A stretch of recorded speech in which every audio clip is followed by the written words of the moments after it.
Yo yo yo yo yo yo, comment va? C'est Lord Vendetta avec vous. J'espère que tout le monde va bien, j'espère que tout le monde passe un merveilleux vendredi. Salut à vous tous, la famille. Une autre vidéo statique pour vous. N'oubliez pas qu'il y a toujours le rabais sur le Decent Wallet. En cliquant sur mon lien, vous économisez 50 $. Au lieu de 159 $, c'est 109 $. Et le lien, il se trouve dans la description sur chacune de mes vidéos. Sinon, la famille, n'oubliez pas d'ouvrir un compte sur Bitrou. Je vous le conseille fortement. Et le lien, il se trouve dans la description sur chacune de mes vidéos. Sinon, la famille, le Discord. Si vous n'êtes pas encore dans le Discord, vous ratez énormément de choses et je vous conseille fortement d'intégrer le Discord. Le lien, il se trouve dans la description sur chacune de mes vidéos. Et là, on commence live. Donc, premier article, le géant financier japonais SBI devient le validateur de grands livres XRP. Finalement, SBI qui est connecté à Ripple. SBI qui a ils ont une filiale avec Ripple qui s'appelle Ripple SBI Asia. Le géant financier japonais SBI est obsédé par le XRP Ledger et obsédé par XRP. Le géant financier japonais SBI est connecté à énormément de banques japonaises et énormément de banques en dehors du Japon. Le géant financier japonais SBI a utilisé XRP dans le marché d'échange de 6,6 trilliards de dollars. Le géant financier japonais SBI a créé MoneyTap qui utilise RippleNet. Et là maintenant, le géant financier japonais SBI devient le validateur de grands livres XRP. Donc, une meilleure décentralisation pour le XRP Ledger. Là, on a des validateurs partout dans le monde entier. Du Japon en Australie, d'Australie aux États-Unis, en Suède, en Europe, je ne sais pas où, l'Amérique latine, Mexique, etc., etc. La décentralisation, elle est pure sur le XRP Ledger. Il n'y a pas un DLT aussi décentralisé que le XRP Ledger dans le game en ce moment même. Ok. Ça c'est une très bonne nouvelle en sachant que SBI maintenant est devenu validateur du grand livre XRP. Et ça, c'est un truc que vous devez comprendre. Être un validateur du grand livre XRP, ce n'est pas, ce n'est pas un business. Je vais devenir un validateur du grand livre XRP pour gagner de l'argent, pour recevoir des incitations. David Schwartz, il le dit, la meilleure incitation, ce n'est aucune incitation. Parce que ceux qui deviennent validateurs du XRP Ledger ont besoin du XRP Ledger pour leur business. Donc, si tu veux que ton business s'améliore et se développe, tu as besoin d'être un validateur du XRP Ledger pour améliorer le XRP Ledger. Et si le XRP Ledger s'améliore, ton business s'améliore. Donc, ton incitation, c'est le XRP Ledger. Tu comprends ce que je veux dire? Magnifique nouvelle, très content. SBI VC Trade, l'activité d'échange de crypto-monnaies du géant financier japonais SBI Holding, lance un validateur sur le XRP Ledger. L'équipe derrière l'échange crypto basé au Japon a annoncé cette décision dans un communiqué de presse ce matin, soulignant son soutien de longue date au XRP qui a propulsé la crypto-monnaie pour devenir l'un des actifs les plus privilégiés de la plateforme. Selon l'annonce, SBI VC Trade a déjà commencé l'exploitation de ces nœuds avec des données en chaîne confirmant que le service de validation est désormais opérationnel au moment du rapport. L'objectif primordial de l'entreprise est de devenir à terme un validateur d'UNL sur l'XRP Ledger, ce qui lui permettrait d'avoir davantage son mot à dire sur les amendements. Donc, ça va devenir un validateur de confiance. Magnifique. Et bien sûr, ils vont voter sur les fonctionnalités. Sur les nouvelles fonctionnalités qui verront le jour sur l'XRP Ledger, eux, ils pourront voter maintenant. SBI va donner un vote. Magnifique. Très bonne nouvelle. Ripple Stablecoin envisage un marché de 3000 milliards de dollars malgré les problèmes de sécurité. Donc, je ne sais pas c'est quoi les problèmes de sécurité, mais là, on parle d'un marché de 3000 milliards de dollars. Déjà, le marché des stablecoins, on parle de 2,8 trilliards de dollars. Donc, c'est un putain de gros marché. Hein. Il est détenu par USDC et USDT. Ripple a fourni un aperçu du stablecoin mettant en évidence ses types, ses cas d'utilisation et ses projections en prévision de son prochain stablecoin. N'oubliez pas que son stablecoin sera utilisé main dans la main avec le XRP. Okay? Donc, les institutions financières, les banques, etc. vont utiliser le stablecoin de Ripple avec XRP. Donc, ils ne vont pas utiliser le stablecoin tout seul parce que s'ils utilisent le stablecoin tout seul, c'est comme s'ils utilisent une devise fiduciaire. C'est comme s'ils utilisent une CBDC. Donc, ça ne sert à rien. Il faut toujours un token neutre, aucune juridiction de contrôle qui est faite pour la liquidité. Donc, l'utilisation de XRP sera toujours utilisée avec le stablecoin de Ripple. Et ce n'est pas moi qui le dis, c'est des banques qui le disent eux-mêmes. Tu vois? Donc l'espace stablecoin a récemment pris de l'ampleur. Au moment de mettre sous presse, le marché est évalué à environ 160 milliards de dollars, le USDT de Tether représentant plus de 110 milliards de dollars de cette valorisation. Ripple Eyes Stablecoin, marché potentiel. Comme la plupart des secteurs de la cryptographie, le marché du stablecoin a également reçu des prévisions alléchantes. Les meilleurs analystes prévoient que le marché pourrait atteindre une valorisation de 3 000 milliards de dollars d'ici 2028.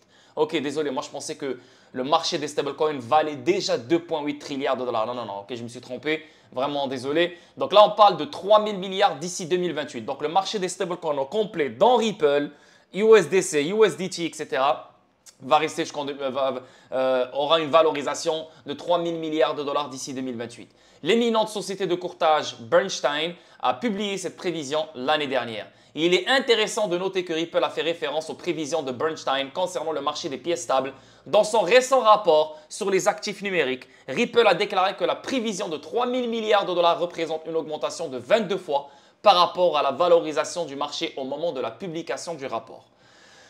Donc, je pense, encore une fois, je le dis, je le répète, le stablecoin de Ripple va prendre une grande part du gâteau de ce 3 000 milliards de dollars. Pourquoi? Parce que Ripple est une compagnie qui est respectée, est une compagnie qui est connectée à plusieurs banques, est une compagnie qui est là pour changer le visage des paiements transfrontaliers.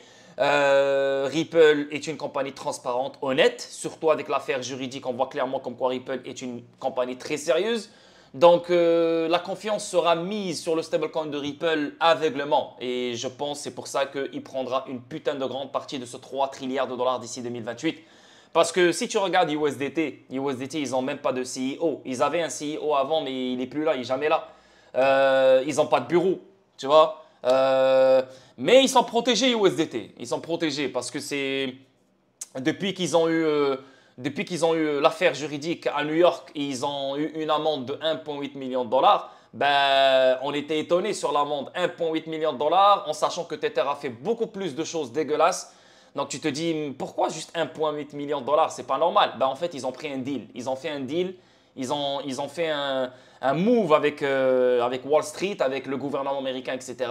pour faire sortir de l'argent et rentrer de l'argent aux États-Unis in and out sans passer par la structure légale. Tu vois ce que je veux dire? Donc, on fait ça secrètement en utilisant le réseau de Tether et bien sûr USDT. Donc ça, c'est les rumeurs qui courent et c'est pour ça que USDT n'a jamais de problème. C'est pour ça que Tether n'a jamais de problème. C'est pour ça que Tether est toujours là. C'est pour ça que Tether, tout va bien pour elle.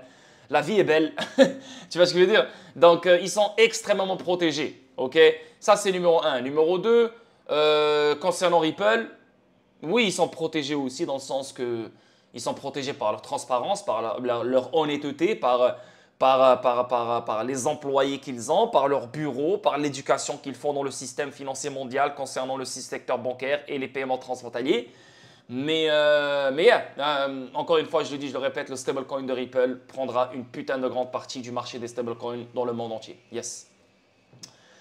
On avance. Dernier aperçu de Ripple sur stablecoin en préparation du lancement de... En fait, Ripple va sortir son stablecoin une fois qu'on aura la réglementation des stablecoins aux États-Unis. Elle ne sortira pas le stablecoin sans la réglementation aux États-Unis parce que si elle sort le stablecoin aux États-Unis, bah écoute, la SEC va tout faire pour la poursuivre. Déjà, elle l'a déclaré dernièrement dans son rapport. Elle a dit, hey, le stablecoin de Ripple est une sécurité, tu vois. So, moi, je pense que Ripple, elle va prendre son temps jusqu'à ce que la réglementation soit claire concernant le stablecoin. Une fois que ça sera lancé, là, on verra le stablecoin de Ripple. Pour l'instant, je ne pense pas qu'on verra le stablecoin de Ripple, surtout qu'il y a encore l'affaire juridique toujours en cours. Donc, ça va juste compliquer les choses pour Ripple. Selon Ripple, les 3 types de pièces stables sont garantis par voie fiduciaire, crypto-garantie et algorithmique.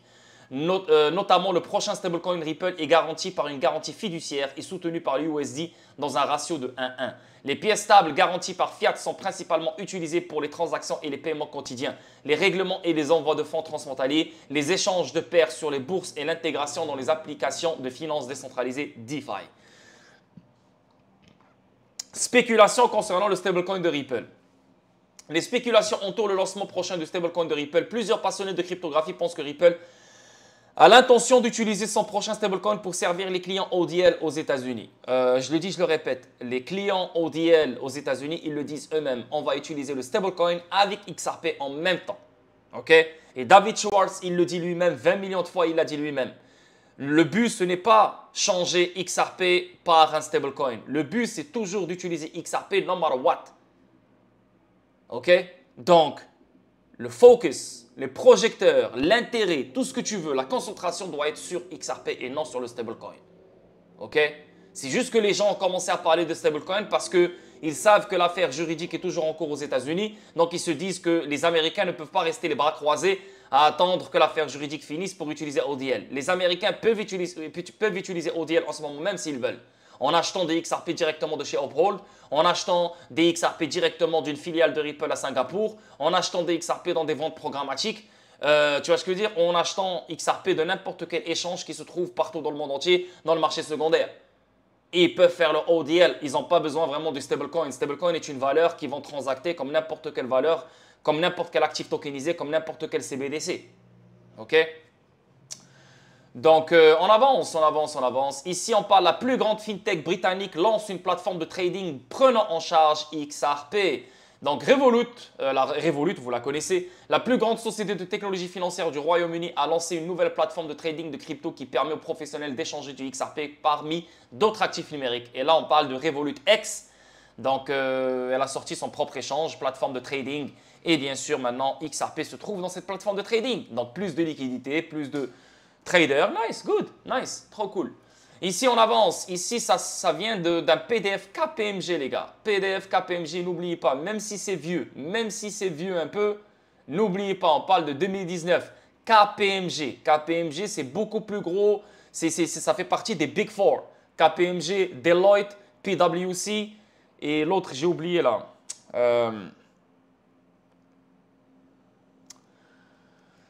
Whatever, j'ai oublié le quatrième. Bref, donc ça, c'est les grandes compagnies d'audit. Okay? C'est les grandes compagnies d'audit qui auditent les banques, qui auditent les institutions financières, qui auditent les fournisseurs de paiement, qui auditent littéralement les entités qui sont impactées par la nouvelle technologie que Ripple met en place. Tu vois? Donc, ce genre d'entité parle des nouvelles technologies parce que ça touche leur business. Donc, on parle de digitalisation in treasury. Ripple is going through treasury. Donc là, ça parle ici de Ripple. Comme tu peux le voir ici, ça parle de Switzerland, Suisse, ça parle de SwiftNet, ça parle de Swift, ça parle de paiement, ça parle de plein de choses. Mais si on fait une recherche ici, on tape XRP, ça parle de XRP. Et regardez qu'est-ce que KPMG dit sur XRP. La quantité créée de pièces Ripple XRP au départ sert de monnaie de transition pour l'échange et le règlement des monnaies fiduciaires. Non seulement pour le règlement des monnaies fiduciaires, mais pour le règlement des actifs tokenisés. Et c'est exactement ce qu'on va voir juste après. Vous allez devenir fou. Donc, la transition pour l'échange et le règlement des monnaies fiduciaires et aussi des actifs tokenisés et de toute valeur qui sera mise dans les blockchains et dans ce monde digital. OK? Pour les utilisateurs de la plateforme ainsi que pour le paiement des frais de transaction. Afin de calculer les taux de change compétitifs, Ripple utilise un modèle supplémentaire un module supplémentaire. Février 2019, un module supplémentaire donne aux participants, fournisseurs de liquidités et bourses de change, la possibilité de publier les taux actuels dans RippleNet, déterminant ainsi un taux compétitif par le biais d'un système d'enchères. Le module FX Ticker, donc le module FX, on parle de quoi? On parle de marché d'échange ici. Le marché d'échange, quand on parle de FX, on parle de Forex. Vérifie également les comptes, les devises et les authentifications et coordonne finalement le transfert d'actifs à convertir et à régler. Enfin, le module FX Ticker vérifie les comptes, les devises et les authentifications. Donc, là, bien sûr, on parle dans RippleNet, comme quoi il y a un taux compétitif. On appelle ça le module FX qui permet, bien sûr, qui vérifie les comptes, les devises, les authentifications et coordonne finalement le transfert d'actifs à convertir et à régler. Bref, ça, c'est des détails, comment RippleNet se fait. Mais regardez qu'est-ce regardez comment KPMG commence. Elle commence avec XRP sert de monnaie de transition, bridge currency, pour l'échange et le règlement des monnaies fiduciaires. Donc là, on parle des CBDC. OK? Et bien sûr, des actifs tokenisés. Parce que BlackRock et Larry Fink, et tu sais que le monde entier, il est littéralement en mode tokenisation, mais 6e vitesse. Tout va se faire tokeniser. Juste dernièrement, on a eu Mantis Group qui veulent tokeniser les titres européens. On a BAB, BAX, qui veulent tokeniser les dépôts des banques commerciales. Tout va se faire tokeniser. L'immobilier qui va se faire tokeniser, la dette qui va se faire tokeniser, les documents du financement du commerce vont se faire tokeniser. Tout va se faire tokeniser sur cette terre. OK? La tokenisation, elle est réelle. Et la tokenisation est un service qui va se faire utiliser par toutes les institutions financières du monde. OK? Ça, c'est réel. Et là, on parle XRP, Bridge Currency, transition d'échange et de règlement. Donc, transition d'échange et de règlement pour toute valeur. Non seulement les devises fiduciaires, mais pour toute valeur, tokenisée ou pas. OK? Regardez la suite maintenant. Ouvrez bien les oreilles. Mastercard et les principales banques testent le grand livre pour les règlements tokenisés. Mastercard, JP Morgan et certaines des plus grandes banques des États-Unis testent une technologie de partage d'actifs pour les règlements d'actifs tokenisés. En effet, les tests visent à simuler des transactions en dollars américains selon un rapport de Bloomberg. US Bank Corp, Wells Fargo et Visa font partie des autres grandes institutions financières participant au test. Plus précisément, ces banques se joignent pour explorer le règlement d'actifs symboliques pour l'argent des banques commerciales et même les titres de créance de qualité investissement, note le rapport. Donc tu vas me dire, ouais mais Lord, eux ils ont leur propre blockchain, donc ils vont tokeniser les choses sur leur propre blockchain. OK. US Bank Corp, connecté à Ripple. Wells Fargo, connecté à Ripple. Visa, connecté à Ripple. Mastercard, connecté à Ripple. JP Morgan, connecté à Ripple et parle de Ripple. JP Morgan, ils ont leur propre coin qui s'appelle JP Morgan Coin. JP Morgan, ils ont leur propre blockchain qui s'appelle Onyx Blockchain. OK? Donc, les banques et les institutions financières peuvent avoir leur propre blockchain dans lesquelles ils vont tokeniser. Ou bien, ils peuvent avoir leur propre blockchain et se connecter à d'autres blockchains qui offrent la tokenisation. OK? Pas de problème. Mais là, on parle de DLT. Leurs blockchains, ce ne sont pas des DLT. On a des DLT puissants qui ont été créés depuis la nuit des temps, qui sont là pour les échanges et les règlements instantanés entre différentes devises et différentes valeurs. Parmi ces DLT, on a le XRP Ledger. Rappelez-vous, qu'est-ce que KPMG dit ici? XRP, monnaie de transition pour l'échange et le règlement. Que ça soit monnaie fiduciaire ou que ça soit actif tokenisé ou que ça soit tout ce que tu veux. OK?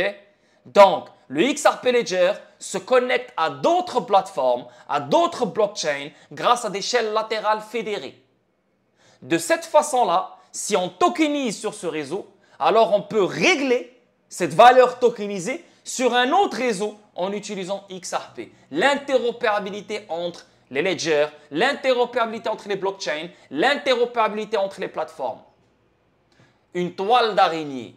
De cette façon-là, XRP peut régler n'importe quelle valeur, n'importe quelle monnaie fiduciaire dans tous les réseaux du monde entier. OK? J'ai pas encore fini. Regardez ça. Citi, connecté à Ripple, que tu le veuilles ou non. JP Morgan, au sein de SIFMA, ont coordonné les essais de règlement du DLT aux États-Unis. Deux institutions financières, dont Citi et JP Morgan, participeront à un essai de faisabilité du grand livre distribué DLT. Cela implique l'utilisation de dépôts symboliques, de monnaies de banque centrale de gros, de bons du Trésor américain et d'autres actifs symboliques sur un grand livre partagé dans le cadre du réseau de règlement réglementé RSN. L'objectif est de tester le règlement sur un lieu réglementé commun dans le cadre des lois existantes en simulant la livraison en USD par rapport aux transactions de paiement. Donc là, on parle encore une fois de DLT. On parle de règlement en utilisant le DLT. Là, on parle de Visa, on parle de Citi, on parle de Mastercard, on parle de JP Morgan, on parle de Wells Fargo.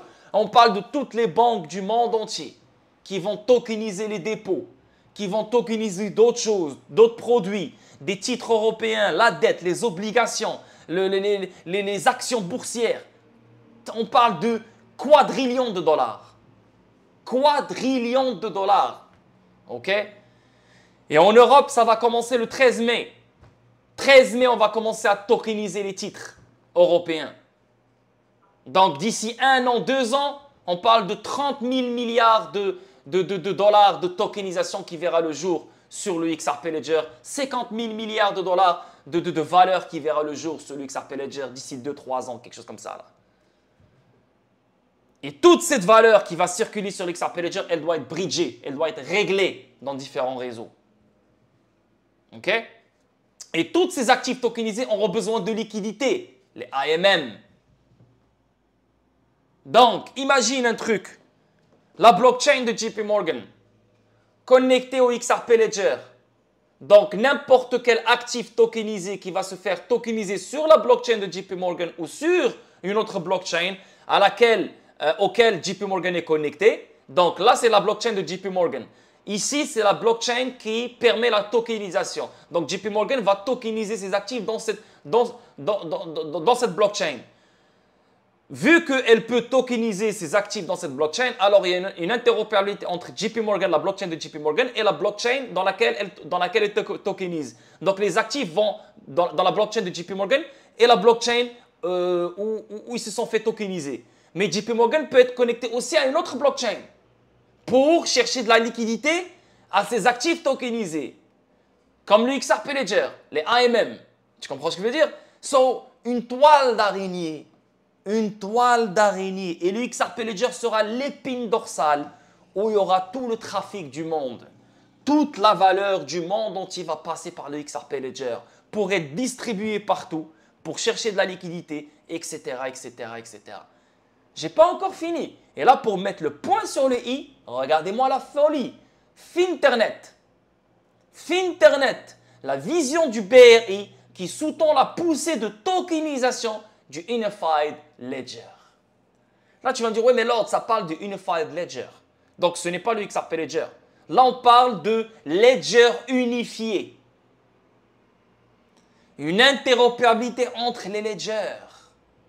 Aujourd'hui, la BRI a publié un document de vision, le Finternet, qui fournit l'étoile du Nord pour son concept de registre unifié basé sur la tokenisation. Il note que si l'identité numérique, les systèmes mobiles et de paiement ont apporté d'énormes avantages, ces innovations sont trop peu nombreuses dans le secteur financier. Un registre unifié rassemble les monnaies numériques des banques centrales, CBDC, les dépôts tokenisés et les actifs tokenisés sur des plateformes communes. Donc, on a les CBDC, on a les dépôts tokenisés, on a les titres tokenisés, on a les obligations tokenisées, on a les actions tokenisées, on a plein de choses. On parle de quadrillions et quadrillions de dollars. Tout ça tokenisé dans des ledgers. OK? Je viens de vous parler de Mastercard, je viens de parler de JP Morgan, je viens de vous parler de Citi, je viens de vous parler de Visa. Toutes ces entités-là vont tokeniser. BlackRock, tous. Tout le monde va tokeniser. Toutes ces tokenisations seront sur des ledgers, différents ledgers. S'il n'y a pas de communication, s'il n'y a pas d'interopérabilité entre différents ledgers, même si on peut tokeniser, et même si on a cette nouvelle technologie qui est la tokenisation qui nous permet de créer de la valeur digitale dans ce nouveau monde qui est la 4e révolution industrielle, s'il n'y a pas d'interopérabilité entre différents ledgers, il n'y a rien qui marche. On vivra toujours dans la même merde. Tu vois ce que je veux dire? Donc, on a quoi ici? Il n'est pas prévu que créer un grand livre unique. Il n'y aura pas un grand livre unique. Il n'y aura pas une seule blockchain qui va... Non, non, non.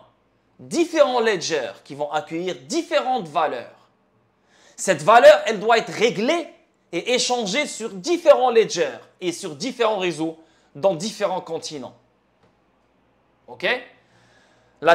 Au lieu de cela, il y aura plusieurs grands livres unifiés. Au lieu d'avoir un seul grand livre, il y aura différents grands livres unifiés. Parmi ces grands livres, le XRP Ledger, Hedera, Algorand, Corda, on peut avoir JP Morgan, on peut avoir Visa, on peut avoir plein de ledgers. OK?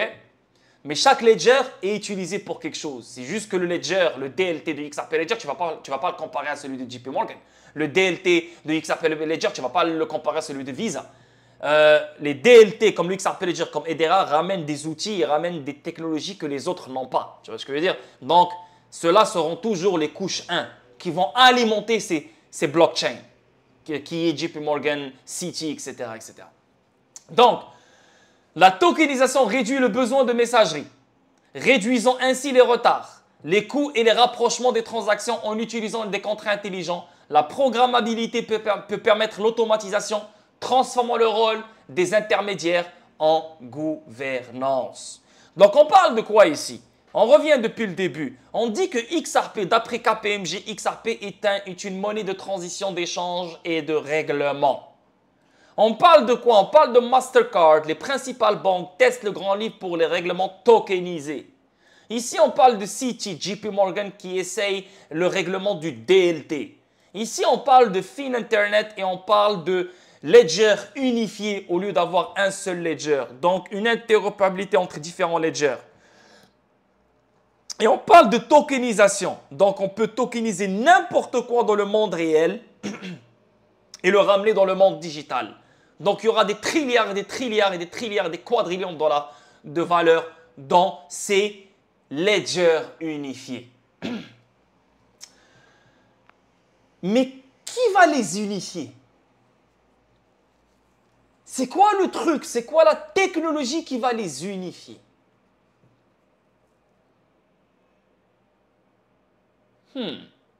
Bonne question, hein? Qu'est-ce qu'on voit ici? Unified Inter-Ledger Protocol. All the money, tout l'argent du monde passera par ce protocole, l'Inter-Ledger Protocol créé par Ripple. Et la BRI, la BIS, la Banque centrale des banques centrales, parle de Fin Internet, parle de ledger unifié, parle d'interopérabilité et elle te fait mentionner Unified Inter-Ledger Protocol. Comme tu peux voir, regarde la photo. Unified Ledgers, tu as plein de ledgers et ils sont tous unifiés. Ils sont tous interopérables. Ils communiquent tous le même langage. C'est grâce au protocole Interledger qui vient de Ripple.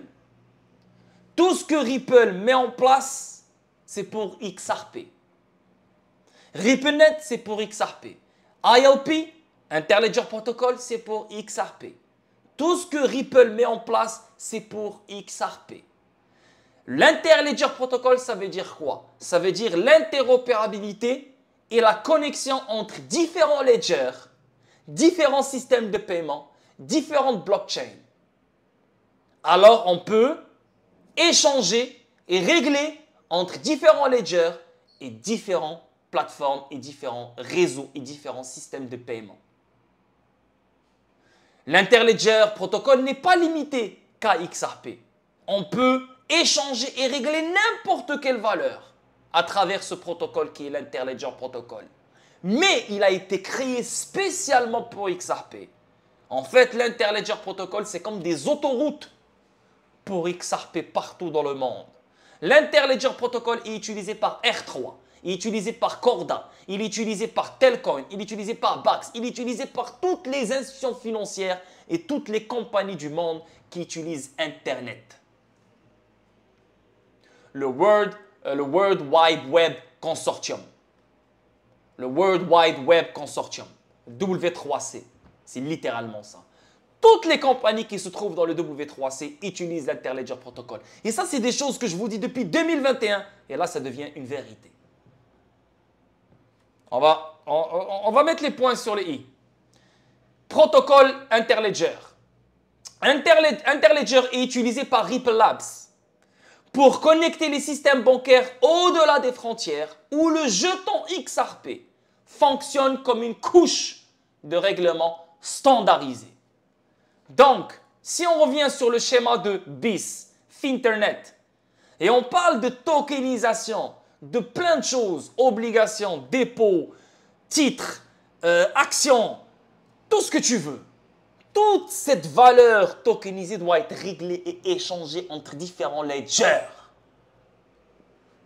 Et qui va la régler et qui va l'échanger entre différents ledgers? C'est XRP. Rappelez-vous que Chris Larsen a fait 2 meetings avec le IMF. Rappelez-vous que Brad Garlinghouse, il a fait 2-3 meetings avec BIS et avec le IMF et avec d'autres acteurs du grand système financier mondial. Toutes ces choses-là se font depuis très longtemps, ils se développent depuis très longtemps, ils se construisent depuis très longtemps. Rappelez-vous tous les projets que BIS a mis en place, projet Dunbar, projet Icebreaker, projet Mariana, juste dernièrement le projet Agora, qui a rapport avec Unified Ledgers.